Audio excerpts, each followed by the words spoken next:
I'm sure that's deeply personal, your reason to continue to do this again and again. Because building companies is exciting, it's also really difficult, as you know.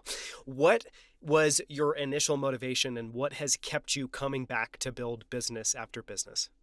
Listen, my initial motivation is that I come from a family of entrepreneurs, and I was growing up, and I went to school in India and here also. But in 90s, India was amazing. It was opening up its economy for a long time. It was a closed economy, and so that created a tremendous level of entrepreneurial kind of spirit.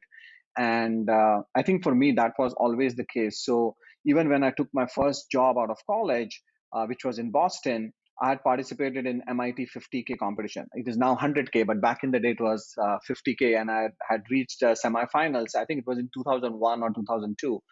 And so it was always in the back of my mind of like really trying to have an impact and like create something of value that consumers would love.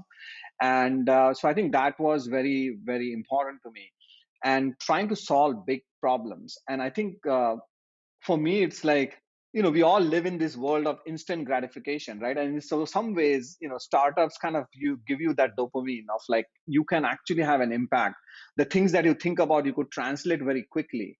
And of course, that's the good part. Obviously, there are lots of dark days and stressful days, but that's what gets me coming back to it.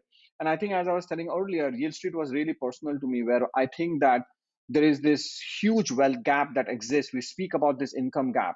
And why does that exist is because a lot of these investments are locked up for people who are already super wealthy. And so slowly, how can you open that access? Now, obviously, unfortunately today, not all products on Yield Street are available for everybody, but that's the vision, right? Next 10 years, that's the whole vision, because we are entering a golden age of fintech. And in the next 10 years, hopefully through technology, blockchain, other things that are happening in our ecosystem, consumer behavior is changing. Hopefully, we'll be able to get a lot more people on the table and get them access to these type of opportunities. And we feel that that's going to reduce the income and opportunity gap in the next 10 years for people, as more and more people get access to such products. So that drives the kind of the mission oriented part of what we are trying to do here.